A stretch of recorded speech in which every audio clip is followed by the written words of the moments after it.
Ya estamos ahí. Lo que los hermanos van buscando, ¿verdad? Saludamos a los hermanos que nos van siguiendo por las redes sociales, hermano. Qué bueno que usted está ahí. Qué bueno que nos vio hoy. Qué bueno si nos vio en el año 2023. Pues ya Dios sabrá dónde estamos nosotros. Aleluya. Por ahí están, hermanos. Qué bueno que seamos, ¿verdad? Que sea de bendición la palabra del Señor el día de hoy. Mateo capítulo 8. Y mantenga su Biblia abierta. Por ahí los hermanos que le repartimos unos versículos bíblicos, hermanos. Por favor, ábralo ahí, téngalo a la mano para que cuando le llegue el momento de leer el verso, no se nos pierda mucho. Sí. Sí. Por ahí repartió el hermano Nahum, pues no sé a cuánto le repartió. Pero cuando llegue el momento de leerlo, pues ya usted le ponga un papelito ahí para marcarlo. Disculpen al pastor, yo creo que ya lo dije, ¿verdad? Que el pastor no se siente bien, hermano, tiene la garganta un poquito. De hecho, yo creo que el domingo que él dijo era que lo habían mandado a un especialista y que sí o qué. Pero es que no se calla, hermano. Yo amo a mi marido, pero no se calla. tiene que reposar las cuerdas vocales, hermano. Uy, pero ¿quién lo calla, hermano? Ni hasta dormido ha hablado. Nadie. Bueno, bendito sea el Señor, por eso es que no está él aquí. Pero quería venir y le dije, no, descansa, porque si va, si se siente un poquito indispuesto. Vamos a buscar entonces Mateo capítulo 8. Vamos a empezar desde el verso 16, porque desde el 14, perdón. Desde el 14, sí. Sí, desde el 14 en adelante. Y vamos aunque el expositor corta versículo, ¿verdad? Por falta de espacio, pero nosotros vamos a seguir la Biblia porque va a ser lo mismo. Hoy vamos a hablar el título de la lección, el estudio 18 para los hermanos que tienen el expositor. El señorío de Cristo sobre toda la creación. De eso es lo que vamos a hablar hoy, del señorío de Cristo. ¿Qué quiere decir la palabra señorío? ¿De dónde viene? Señorío. ¿De dónde? ¿Del dueño? ¿Dueño? ¿De qué más? Señor. Del Señor, la misma palabra señorío. ¿Pero qué quiere decir qué más? Otra. Dueño, señor, señorío. Yo creo que Jenny me está. Al señorío, ¿de dónde viene la palabra? Dueño, señor. Dios. Dios también. Sí, estamos hablando del señorío de Cristo sobre toda la creación. Quiere decir, el rango, la autoridad, el poder, la dignidad que tiene Jesucristo como dueño y señor de la creación. Porque acordémonos, ¿verdad? Que Cristo es Dios encarnado en su Hijo. Dios encarnado, no reencarnado. Nosotros no creemos en la reencarnación. Dios encarnado en su Hijo Jesucristo. Todo hombre, hermano, hombre y Dios a la misma vez. Pero mientras estuvo en este ministerio, en esta tierra, en unas cuantas ocasiones, hermano, él usó la autoridad de su deidad y su poder. Acordémonos que hemos estado estudiando a través de la Biblia, que todo lo que el Señor hizo, lo hizo bajo la autoridad de Dios, guiado por el Padre. Él nunca tomó una decisión por él mismo. Claro, no estoy hablando de ir a tomar un vaso de agua, me explico, ¿verdad? Porque no tenía que pedirle permiso al Padre para ir a tomar agua. Pero en lo que es en lo que al ministerio se refería, en lo que era la obra de Dios en esta tierra, nunca hizo nada por sí mismo. Todo lo que hizo, lo hizo por dirección del Padre. Entonces lo que vamos a hablar es de Jesús como dueño y señor. El dominio soberano sobre toda la creación, sea material, sea humana, sea espiritual. Él es el Señor bajo todo el dominio, tiene el dominio de todas las cosas y de todas las circunstancias. Dios no ha creado este mundo y se ha ido. Dios está muy pendiente a lo que este mundo hace. Y está tan y tan pendiente que la misma Biblia nos enseña a nosotros que todos los hombres vamos a darle cuentas a Dios por todos nuestros actos. O sea que a Dios no se le va a perder nada por muy escondido que nosotros hagamos las cosas. Nada se le va a perder. O sea, todo, Él tiene control de todo. Ni una hoja se mueve en esta tierra, hermano, sin que Dios tenga la autoridad y el dominio y el gobierno, sin que Él dé la orden para que eso suceda. Entonces vamos a hablar de eso, de Cristo como el Señor. La Biblia dice que toda rodilla, hoy toda la rodilla se dobla delante Padre. Todas las rodillas se doblan delante de Jesús. No todas las rodillas se doblan. Además, hay hombres blasfemos que a todo pulmón, ¿verdad?, disparan sus blasfemias en contra del Altísimo. Dios no ignora lo que ellos están haciendo. Un día le tendrán que dar cuentas al Señor. Pero la Biblia dice que por amor y el tiempo de gracia Dios pasa por alto. No es que ignora el pecado de los hombres, porque mire, si no ignora, no es que lo ignore, pero si Dios no pasara por alto en misericordia, por gracia y por misericordia, los pecados de los hombres no existiría ninguno en esta tierra. ¿Verdad? Porque nosotros los hombres a veces son blasfemos. Yo siempre digo, si el Señor aguantara la respiración un segundo, la creación deja de ser. Es cuando nos ahogamos con una cáscara, hermano. Llámanos Beyoncé. Y si no hablamos, hacemos las señales. Imagínense si Dios dejara este mundo por un segundo sin oxígeno, hermano. Todo ¿verdad que si bendiga? Es que por su gracia y su misericordia, hermano, es que nosotros existimos. O sea que Dios no está ignorando, sino que Dios pasa por alto por su misericordia. No veo tu pecado porque la gracia existe, pero te voy a dar la oportunidad por esa gracia para que vengas a mí, te arrepientas y me aceptes como Señor Salvador. Pero llegará un día en que toda rodilla se doblará, incluyendo los que están en los cielos, en la tierra y debajo de la tierra, hermano.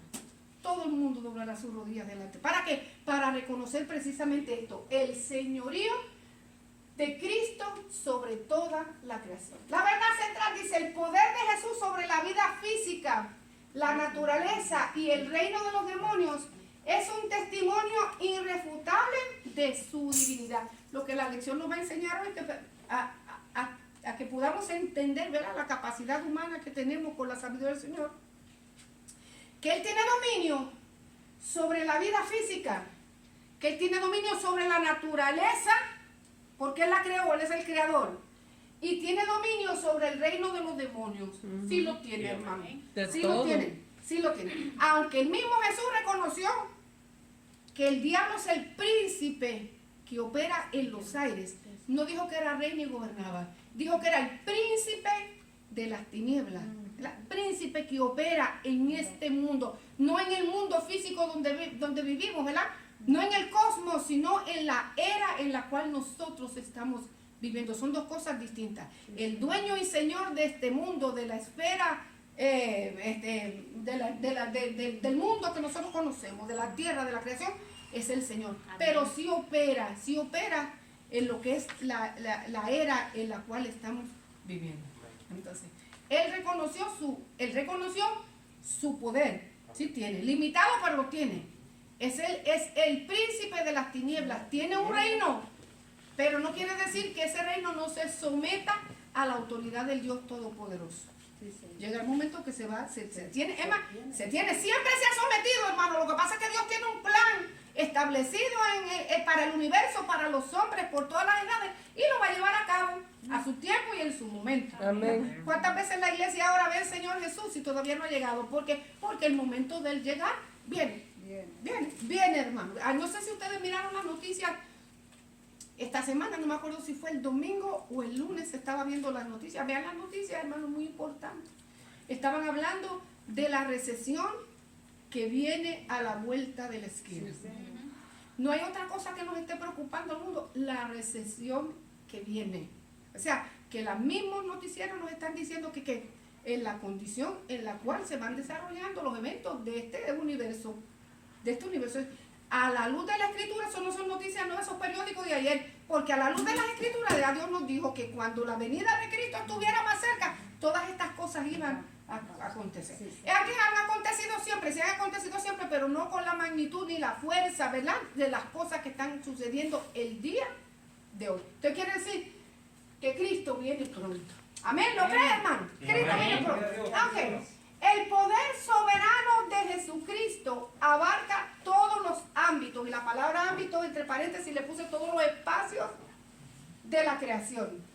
El ámbito humano, el ámbito material, nos referimos al universo creado por el Señor. El universo no solamente se compone del planeta Tierra, ni de la luna que nosotros miramos, ni de los 12 planetas o de los 10 planetas, 9, ahora dicen que hay como 20, los que sean. Va mucho más allá de la esfera que nosotros no conocemos. el poder soberano abarca todos esos espacios, el espacio humano, el espacio material y el espiritual. Él es el Señor de todo lo creado. Amén. Es el dueño, el Señor. Cuando una persona es Señor de algo, no tiene que pedirle permiso a nadie, ni para tocar, ni para que usted es dueño de su casa. Usted no tiene que pedirle al vecino, ¿puedo entrar a mi casa? Usted entra, ¿por qué? Porque usted es el Amén. dueño. Amén. Y usted en su casa hace lo que quiere porque usted es el dueño de su casa. Sí, amén. Pues Jesús hace lo que Él quiere en la Amén. creación porque Él es el dueño Amén. de la creación. Amén. No va a obrar por Jesús no obra a capricho. Dios no hace las cosas a modo de capricho como nosotros. Dios obra dentro de su plan divino para los hombres.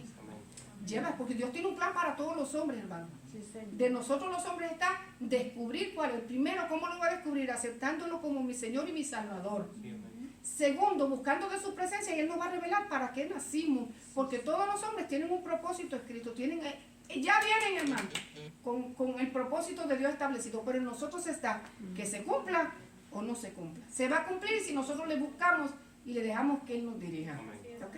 Si no se va a hacer nuestra voluntad y al fin del camino, hermano, no vamos a recibir lo que Dios tenía para nosotros. Lo primero que vamos a hablar es que el ministerio de sanidad y liberación de Jesús fue anunciado en las profecías del Antiguo Testamento y fue anunciado como 400 o 500 años antes de que Él naciera. Desde el principio, creo que en 3 clases atrás, o más de 3 clases atrás, hablamos de Isaías. ¿Se acuerda cuando el día que Él fue, uno de los días que Él fue a la sinagoga y le dieron el libro para leer? Le dieron los rollos para leer. Y Él buscó el libro de Isaías, capítulo 61. ¿Qué decía? Capítulo 61. ¿Quién se acuerda? Isaías capítulo 61. El Espíritu El Espíritu de Dios está sobre mí, porque me ha ungido Dios. ¿Qué más dijo? Porque me ungió Jehová, me ha enviado a predicar las buenas nuevas a los abatidos, a vendar a los quebrantados de corazón, a publicar libertad a los cautivos y a los presos apertura de la cárcel. Que él mismo estaba hablando de lo que, ¿verdad? A proclamar el año de la buena voluntad de Jehová, a ordenar que a los afligidos de Sión se le dé gloria en lugar de ceniza, óleo de gozo en lugar de luto, manto de alegría en lugar de espíritu angustiado, y serán llamados árboles de justicia y plantío de Jehová para gloria suya. Y eso solamente en Isaías. Si nos vamos a través de las escrituras, los profetas mayores y menores, nosotros podemos hablar como ellos hablan. Desde de Moisés: Jehová os levantará un profeta igual que a mí, a él lo van a oír. El que no oiga a ese profeta va a ser desarraigado de la tierra. Fíjese desde cuándo, desde el principio de la nación de Israel. Entonces ya las escrituras hablaban de Jesús. Y fíjese, hermano, que la escritura, te ponen un verso a alguien, no me acuerdo dónde está. En el momento en que Cristo vino a nacer, fue el momento preciso y justo cuando Dios dijo: es hora de que se presente mi hijo al mundo, de hacer su irrupción en el mundo. Porque había caos político, porque había un caos espiritual, porque había un caos material. O sea, había un desorden en la nación. El pueblo religioso, que se suponía que fuera la luz del mundo, andaba en tinieblas y en oscuridad. No era que no había gente que no sirviera al Señor, había gente que amaba a Jehová y que guardaba los estatutos del Señor. Pero en general, hablando en términos generales, no había luz. Cada quien estaba, como decía, cada quien hacía lo que mejor le parecía. Y los líderes religiosos, en vez de guiar la gente a la búsqueda de Jehová Dios Todopoderoso, con sus hechos y con sus mentiras y con sus actuaciones y con su forma de vida, en vez de atraer al pueblo a Dios, lo que hacía es que lo alejaban. Ni hablar del sistema político, que era un caos también, ¿verdad? Estaban subyugados al pueblo romano, y el pueblo romano los estaba cautivando, los estaba obligando a la adoración al César, y los estaba apartando de su adoración al Dios Todopoderoso. O sea que Dios llegó en el momento preciso nació Jesús. En el momento preciso. ¿Qué dice Efesios? ¿Quién tiene Efesios 1? Yo. Ok, el que lo tenga, por favor, lo lee. Efesios 1, 3, 9 al 12. desde el 1, ¿va? Efesios 1, capítulo 1, verso 3, y después va al 12, del 9 al 12, digan. Okay. Dice, bendito sea el Dios y Padre de nuestro Señor Jesucristo, que nos bendijo con toda bendición espiritual en los lugares celestiales en Cristo. El 9. Ajá. Dándonos a conocer el ministerio de su voluntad, según su beneplácito, el cual se había propuesto en sí mismo. De el 12, ¿verdad? Sí, no, siga, del 9 al 12, de reunir. Okay. De reunir todas las cosas en Cristo, en la dispensación del cumplimiento de los tiempos, así los que están en los cielos como los que están en la tierra.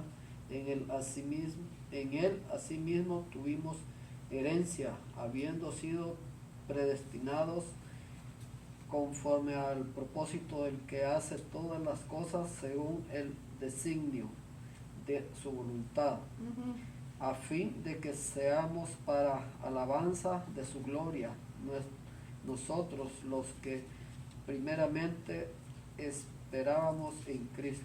¿Qué es lo que nos está diciendo Efesios capítulo 1? Que en el tiempo de Dios, en el momento del Señor, nos dio a conocer el misterio de su voluntad. ¿Cuál era el misterio? ¿Cuál era la voluntad del misterio de Dios? Reunir en Cristo todas las cosas, las que están en los cielos y las que están en la tierra. Y si usted termina de leer el capítulo, de levantar un pueblo para que le adorara y le sirviera. Un pueblo distinto, un pueblo separado de entre todas las naciones. Un pueblo que iba a abarcar tanto a gentiles como a judíos. Y de estos pueblos, de todos ellos, hacer un solo pueblo llamado que la iglesia de Jesucristo. Y bendecirla, mira lo más que me gusta eso, bendecirla con toda la bendición espiritual en los lugares celestiales en Cristo. O sea, la idea era reunir todas las cosas en Cristo, de las que estaban en los cielos y de las que... ¿Por qué reunir de las que estaban en los cielos y la tierra? Porque había separación. Había separación entre el cielo y la tierra por causa del pecado de los hombres. Ya nosotros hemos estudiado otras veces que Dios proveyó una serie de sacrificios para que temporalmente el pecado de los hombres fueran perdonados. Pero en Cristo el sacrificio fue perfecto. Cristo hizo que el cielo y la tierra se volvieran otra vez a tomar de la mano y que por fe los hombres tuvieran oportunidad, abierta entrada a la presencia del Señor. Hoy nosotros no necesitamos no me vaya a malinterpretar lo que voy a decir, pero yo no necesito que nadie interceda por mí delante del Padre. Yo tengo un intercesor, usted tiene un intercesor delante del Padre. O sea, no me refiero a que yo en un momento dado digo, hermana, ore por mí, yo necesito que usted me ayude a orar, redoblemos, ¿verdad que sí? Nuestras fuerzas en oración. Pero para llegar a la entrada del Padre, solamente un solo mediador, entre Dios y los hombres, Jesucristo. Hombre, yo no necesito a más nadie, ni necesito carro, ni necesito chiva, ni necesito harina, ni necesito paloma, ni necesito vela, ni necesito santo, ni estampa, ni agua bendita, ni nada de eso, porque mi intercesor y el suyo es uno solo. Jesucristo que reunió las cosas que estaban en los cielos y en la tierra y abrió un camino para que todos los hombres entraran por él. El ministerio de sanidad y liberación fue anunciado por los profetas, ya vimos. ¿Para qué? Para que cuando el Hijo se diera a conocer, la gente estuviera preparada para recibir el advenimiento del Mesías. La gente estuvo preparada. ¿Estuvo la gente preparada para el advenimiento del Mesías? Todavía lo están esperando. Los judíos todavía lo están esperando. No estaba la gente preparada. Sí, la gente sabía, los devotos sí sabían que el Mesías un día iba a venir. Sí sabían, lo esperaban. Igual, la gente hoy estará preparada para el advenimiento de Jesucristo por segunda vez en la tierra. ¡Oh! ¿Desde cuándo, muchachos? Ese cuento de la abuela mía cuando cargaba ese moño grandote me lo decía hasta ahora. Y se burlan y se ríen y todo. La gente no está preparada, pero de que viene, viene. Amén. Cuando viene, no sé, a lo mejor yo estoy muerta y usted también, pero de que viene, viene. Y cuando venga, nosotros nos vamos con él. No, la gente en aquel entonces no estaba. El pueblo en sí no estaba preparado. Es más, la gente leía las profecías y ni las entendía. ¿Por qué? Porque aquellos hombres que estaban llamados a interpretar de una manera correcta y espiritual, los estaban guiando por el lugar equivocado. No sabían. No sabían. Ni siquiera los pastores sabían. Allí estaban. ¿A quién escogió Dios para anunciarle la venida de su Hijo Jesucristo? ¿A quién? A los reyes que andaban buscándolo. A los pastores. Aquellos pastores que estaban allí tendiditos con las ovejas, todos apestosos, a ellos mismos los escogió para que fueran y anunciaran. Fueron los primeros que recibieron el mensaje. Pero el mundo en sí no estaba preparado. ¿Por qué Cristo comenzó a hacer? Y hemos venido a estudiar, hemos estudiado por qué los milagros se fueron manifestando en Cristo, para que la gente supiera que allí estaba el Mesías prometido. Cuando él leyó y entregó el libro de Isaías, dijo: hoy se ha cumplido esta profecía delante de sus ojos. Y ellos se quedaron como...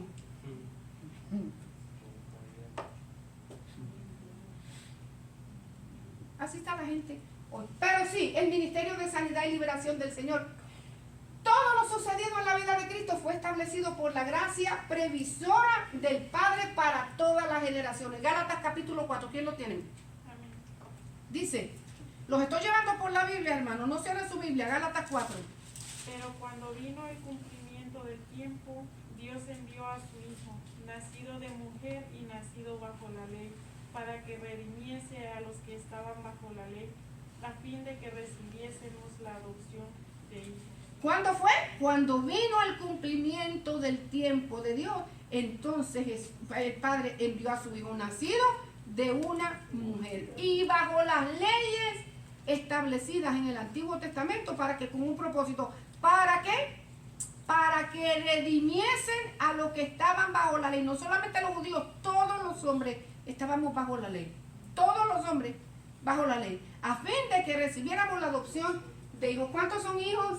Amén. Amén. ¿Cuántos tienen derecho a ser hijos? ¿Quién se acuerdan? ¿Quiénes tienen derecho a ser hijos de Dios? Los que creen en el Señor. Los que creen en su nombre y los que le reciben. Dice, le dio potestad de ser hechos hijos. No todos son hijos de Dios. Noticia difícil, pero no todos son hijos de Dios. Bueno, si todos somos hijos de Dios, no todos somos hijos de Dios. La Biblia dice a los que creen, a los que le aceptaron, a los que creen en su nombre, les dio potestad. ¿Qué quiere decir la palabra potestad? Estamos hablando de autoridad, del señorío de Jesús, de la potestad, de la autoridad. ¿Qué quiere decir? Le dio autoridad de ser llamados hijos de Dios. Así que no todos son hijos de Dios. A los que creen y los que le reciben. Y el recibirlo implica que un arrepentimiento genuino y un seguimiento como discípulo. ¿Vio? Los demás, pues, la Biblia dice de quiénes son hijos, pues yo no lo voy a repetir para que no me apedreen. Seguimos. Todo lo sucedido en su vida fue establecido por la gracia preeminente del Señor. Él se sometió voluntariamente e incondicionalmente al plan supremo de Dios. Primera de Pedro. Quiero llevarlo aquí para que establezcamos el señorío de Jesús como creador de todas las cosas. Primero de Pedro. ¿Quién lo tiene? Amén. Ok, diga. Sabiendo que fuiste rescatados de vuestra vana manera de vivir, la cual recibisteis de vuestros padres, no con cosas corruptibles como oro o plata, sino con la sangre preciosa de Cristo, como de un cordero sin mancha y sin contaminación, ya destinado desde antes de la fundación del mundo, pero manifestado en los postreros tiempos por amor de vosotros. ¿Desde cuándo estaba establecido el plan de Dios? Al principio. Desde antes de la fundación del mundo, pero fue manifestado en los postreros tiempos por amor a los hombres. O sea, Dios tiene un plan establecido y en su tiempo Dios se dio a conocer. Y la palabra escatología realmente lo que nos quiere decir eso, ¿verdad? Escatología es el estudio de todo, él es el estudio de todos los tiempos venideros, de lo que Dios tiene, del plan que Dios tiene para las naciones en el futuro, ¿verdad? Esto tiene que ver con la escatología. Él es el co-creador. ¿De qué es un co-creador? Copiloto. Un ayudador. Que va junto con otro, ¿verdad que sí? Que va junto con otro. Él es el co-creador de todo. Tiene la autoridad y poder sobre la naturaleza, porque la creó. Él es el dueño y señor de la naturaleza. Tiene poder sobre las fuerzas de las tinieblas, porque ahorita vamos a ver cómo los demonios se sujetan a la voz del Señor. Y le temen y se sujetan. Es más, la Biblia dice que el diablo también cree. Y no solamente cree, ¿qué dice? Cree. Los demonios creen y tiemblan. Y tiemblan ante la presencia. Los únicos que creemos y no temblamos somos nosotros. que Dios diga. Tiene poder sobre las fuerzas de las tinieblas. Tiene poder sobre la enfermedad y tiene poder sobre el imperio de la muerte. Y la muerte es la consecuencia del pecado en la vida de los hombres. Fuimos diseñados para vivir eternamente. Para vivir en la presencia del Señor eternamente. Pero el pecado que truncó, y no porque fuera plan de Dios, sino porque los hombres lo hicieron, truncó esa relación de eternidad en nuestra vida. Por eso que tenemos que ser revividos. Estábamos muertos en nuestros delitos y pecados. Y vino Cristo y nos dio vida.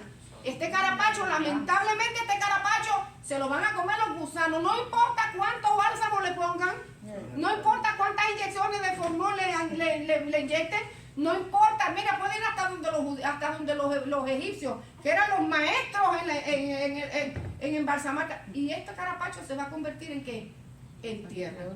En tierra, a menos que no venga Cristo primero y suframos una transformación. Pero este cuerpo va a sufrir porque es consecuencia del pecado. Ok, vamos a entrar. Ya dicho esto, no hay Colosenses 1:2. ¿Quién lo tiene?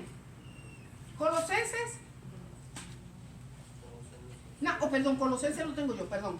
Colosenses 1, vaya conmigo ahí. Del 12 al 20 dice: con gozo, dando gracias al Padre que nos hizo aptos para participar de la herencia de los santos en luz, el cual nos ha librado de las potestades de las tinieblas y trasladado al reino de su Hijo amado, en quien tenemos redención por su sangre, el perdón de los pecados. Él es la imagen del Dios invisible, el primogénito de toda la creación, porque en Él, o sea, hablando en Cristo, fueron creadas todas las cosas, las que hay en los cielos y las que hay en la tierra, visibles e invisibles, sean tronos, sean dominios, sean principados, sean potestades. Todo fue creado por Él, por medio de Él y para Él. Y Él es antes de todas las cosas, y todas las cosas en Él subsisten. Y Él es la cabeza del cuerpo, que es la iglesia. Él es el principio, el primogénito de entre los muertos, para que en todo tenga la preeminencia. Por cuanto agradó al Padre que en Él habitase toda plenitud, y por medio de Él reconciliar consigo todas las cosas, así las que están en la tierra como las que están en los cielos, haciendo la paz mediante la sangre de su cruz. O sea que la Biblia dice que en Él fueron creadas y por Él todas las cosas. Establecimos que Él es el dueño de la creación. Ok, hoy vamos a entrar entonces a la lección. Lo primero que vamos a hablar es que Jesús manifiesta su poder en la vida humana. Cuando el creyente recibe por la fe el toque divino del Creador, el milagro no se hace esperar. Vamos a leer entonces. Dice la Biblia que después que Jesús estuvo ministrando al otro lado, aquí lo vamos a ver, ¿verdad? Después que Jesús llegó al otro lado de Capernaum, la semana pasada estuvimos hablando de la mujer del flujo de sangre, ¿se acuerdan? Y hablamos también de Jairo, la hija de Jairo que estaba enferma. Después de eso le tocó el turno a Pedro. Dice la Biblia que Jesús vino a casa de Pedro y vio a la suegra de este postrada en cama con fiebre.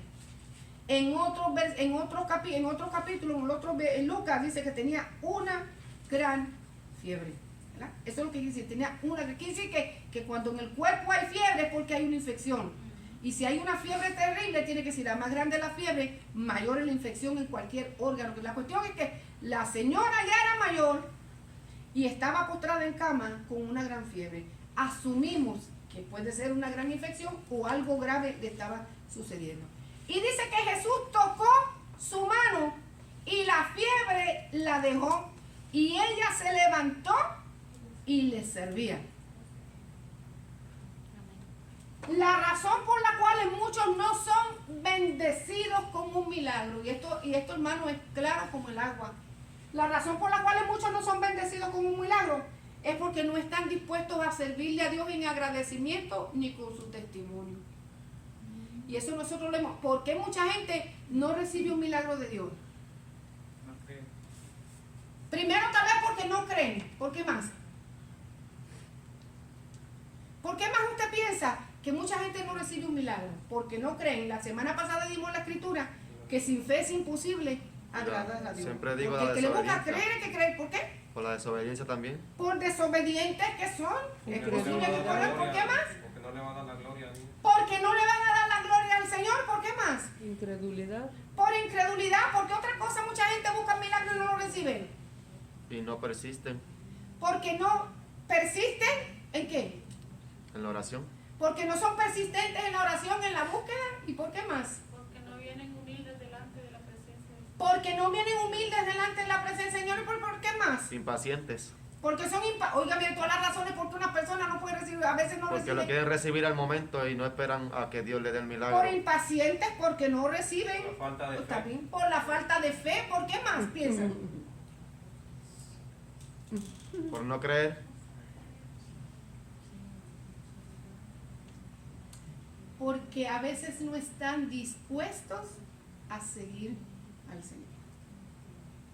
Porque queremos el milagro, queremos que Dios supla, queremos el toque del Señor, queremos recibir, pero no estamos dispuestos a nosotros que rendir nuestra vida y aceptar el señorío de Dios. Como en los 10 discípulos. nosotros. Ah, Como a Dios, como los 10 que Dios sanó. Y solamente los uno le dio die- gracias. Los 10 leprosos, ahí los tienen 10 leprosos, los sanó a todos por igual, se no hizo distinción de personas. ¿Por qué sería que los sanó si él sabía que no venían 9 para atrás?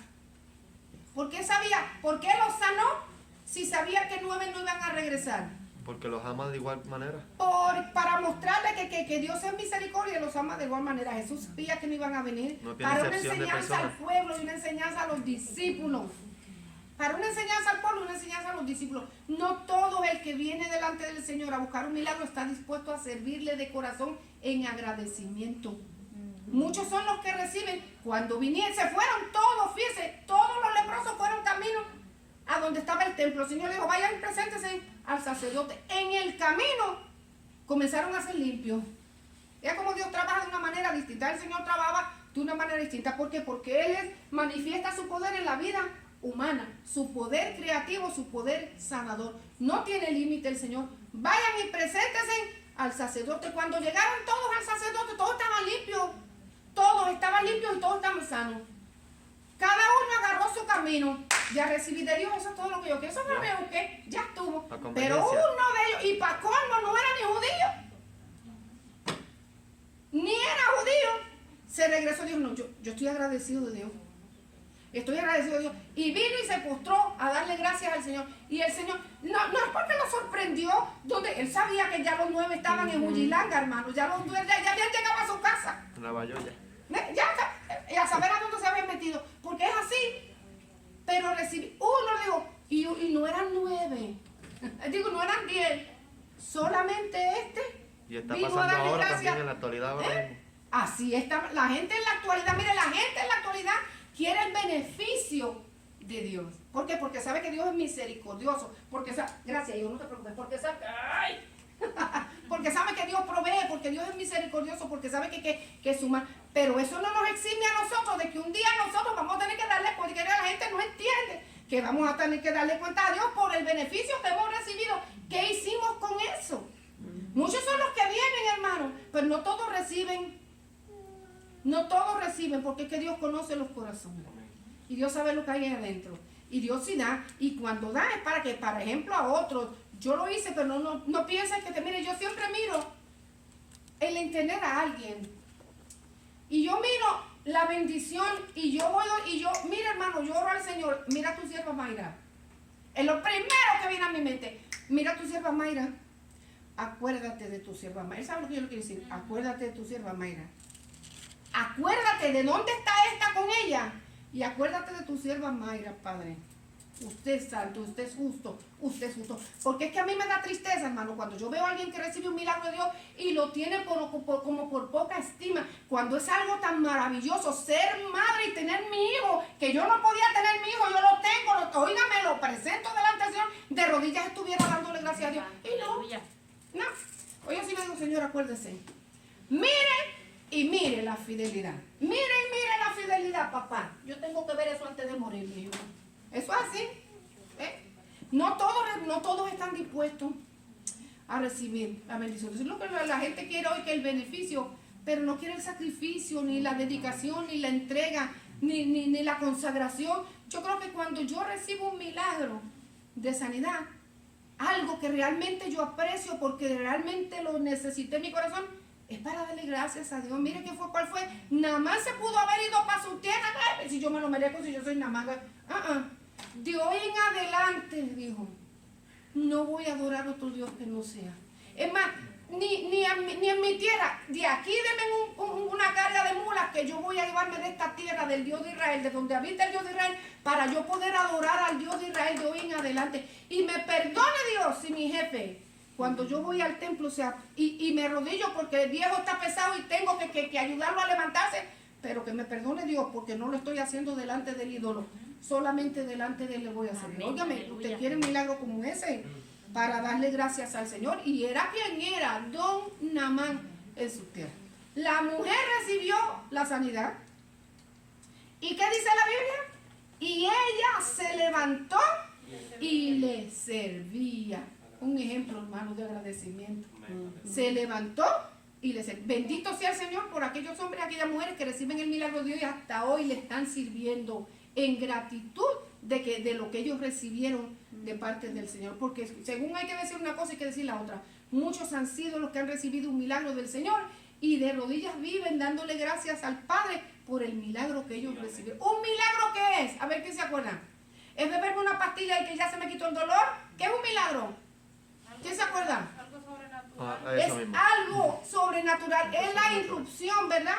El Dios, una intervención divina sobre las leyes naturales del universo. O sea, que no es el médico ni la pastilla, tuvo que venir exclusivamente de Dios. Le servían. Ahí dice, cuando llegó la noche, trajeron a él muchos endemoniados y con la palabra echó fuera a los demonios. ¿Y qué dice? Y sanó a todos los enfermos, para que se cumpliese lo dicho por el profeta Isaías cuando dijo, ¿qué dijo? Él mismo tomó nuestras enfermedades y llevó nuestras dolencias. Mismo, ya Isaías lo había profetizado. Jesús llevó nuestras dolencias. Y la Biblia dice que por sus llagas hemos sido curados. O sea que ya fue en el pasado. Fuimos, hemos sido, estamos siendo curados por la misericordia y la gracia del Señor. Verso 23. Y entrando él en la barca, sus discípulos le siguieron. Vamos a hablar de que Jesús manifiesta su poder sobre la naturaleza. Tiene poder para sanar. Ahora va a demostrar que tiene poder sobre la creación que él mismo creó, sobre la naturaleza. Dice, entrando él en la barca, sus discípulos le siguieron. Y he aquí que se levantó en el mar una tempestad tan grande que las olas cubrían la barca, pero él dormía. Quiere decir que la naturaleza humana de Jesús dormía. Jesús dormía, Jesús comía, Jesús tomaba agua, Jesús se cansaba, Jesús hablaba. Sí, lo único que no se enfermaba, porque él era el Señor. Poder sobre la enfermedad. Lo que causa la enfermedad a los hombres es el pecado. Y Jesús no pecó. Por lo tanto que el espíritu de enfermedad no podía posesionarse de él. No, porque no cometió pecado. Pero se cansaba, yo estoy seguro que lo dolían los pies, se bañaba, comía, hablaba, se reía. Para aquellos que piensan que Jesús era un ogro, no, se reía, tenía conversación. En una ocasión dijo, se regocijó, Abba, Padre, porque te doy gracias. Y lo original lo que quiere decir, que se rió y danzó y bailó, dándole gracias al Señor por lo que Dios había hecho. Dice, se cansó y él dormía. Y vinieron sus discípulos y